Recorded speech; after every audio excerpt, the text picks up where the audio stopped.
No Reflexões de hoje vamos falar sobre uma tragédia que marcou o Brasil nessa última semana, que foi um incêndio que aconteceu numa boate em Santa Maria, no Rio Grande do Sul, que causou 235 mortes até o momento. E para falar sobre esse assunto, nós convidamos aqui o Corpo de Bombeiros do Espírito Santo, aqui representado pelo capitão Patrício, que é agente fiscalizador e também analista de projetos contra incêndio, né? Capitão, prazer tê-lo aqui para explicar um pouco para o nosso telespectador, a gente refletir um pouco sobre essa tragédia, né? Eu gostaria até de saber a sua formação. Primeiramente é um prazer poder participar e divulgar o nosso trabalho. E quanto à minha formação, eu sou engenheiro de incêndio, formado na Academia de Bombeiro em Brasília. Tenho também mestrado em Engenharia Mecânica pela Universidade Federal do Espírito Santo. Então, novamente, obrigado pela oportunidade. Espero que seja uma entrevista bem proveitosa para todos. Capitão, essa tragédia de Santa Maria, né, por que ela foi causada? Quais os problemas que levaram a uma ocorrência tão desastrosa, tão triste para todo o país? É uma forma de frisar que a sociedade deve estar atenta quanto ao cumprimento da legislação de segurança contra incêndio. Então, por mais que as pessoas saiam para se divertir, levar a sua família, é necessário que elas sempre se dirijam a locais que ofereçam segurança para todos os frequentadores. Então, infelizmente, aconteceu dessa boate, está com o alvará vencido e, por coincidência da utilização dos fogos de artifício em locais inapropriados, o sistema preventivo, através dos extintores, não funcionou adequadamente. E além da saída de emergência estar impedida pelos seguranças, acabou comprometendo, né, a segurança de todos que estavam ali no local. A princípio do incêndio, nos parece que foi o fogo de artifício, né, os fogos usados pela banda, né, que acabou comprometendo o teto da boate, né, que forrado com material acústico, né, e dali se propagou para toda a boate.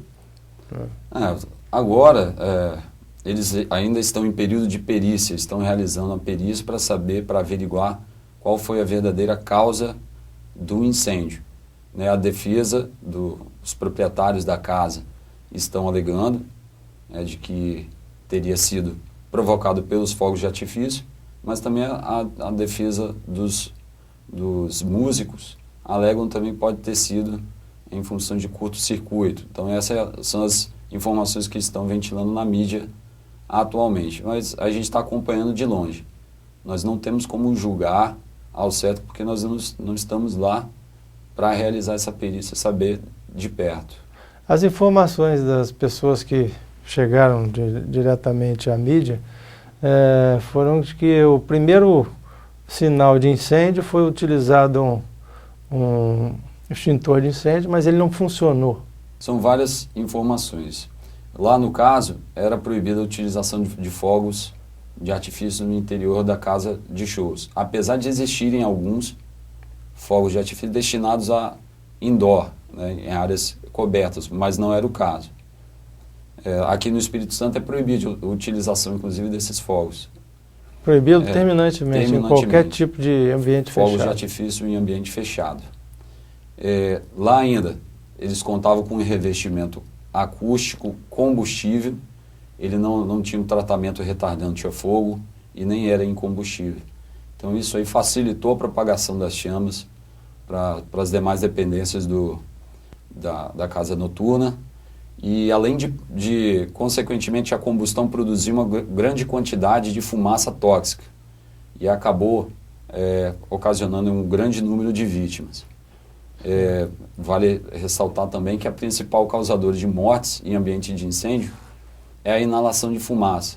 Então, foi constatado lá nessa ocorrência de Santa Maria que cerca de 90% das mortes ocorridas lá foi em decorrência da intoxicação ou asfixia em função da fumaça no local. Certo. Então as pessoas, a maior parte não morreram queimadas, né? Elas morreram asfixiadas, né? Exatamente. Por conta da fumaça. Agora, o que se observa também é que para esse tipo de ambiente, foi mostrado que era uma casa antiga, né? Uma área, acho que comercial, e foi transformada numa boate. Então, o layout também para a saída parece que não estava, não era adequado para um tipo de casas de show. Então, o que a gente tem que observar basicamente num projeto para um ambiente que recebe mais de 1.000 pessoas, principalmente, né? Bem, aqui, à luz da legislação estadual, né, do Espírito Santo, a gente basicamente avalia, com base na norma técnica 10 de saída de emergência, parte 1, públicos até 1.200 pessoas. Então, geralmente, a necessidade de uma saída de emergência já é o suficiente. Uma saída com espaço adequado, né? Paralelamente ao critério de distância a percorrer até a saída. Se a distância até a saída for muito grande, acima de 10 ou 20 metros, aí é necessária a instalação de uma outra saída de emergência. Isso, ou seja, para eventos até 1.200 pessoas. Acima de 1.200 pessoas, aí a gente usa a parte 4 da norma técnica 10 de saída de emergência, que é destinado para shows e eventos. Ou seja, lá nessa parte 4, há um artigo determinando que haja no mínimo 2 saídas de emergência para eventos realizados com previsão de público acima de 1.200 pessoas. Então é mais ou menos nessa condição, o critério de saída de emergência. Aí os critérios de dimensionamento da quantidade de extintores, iluminação de emergência, sinalização. Então cada um tem a sua norma técnica, que geralmente os vistoriadores têm condições de dimensionar no local.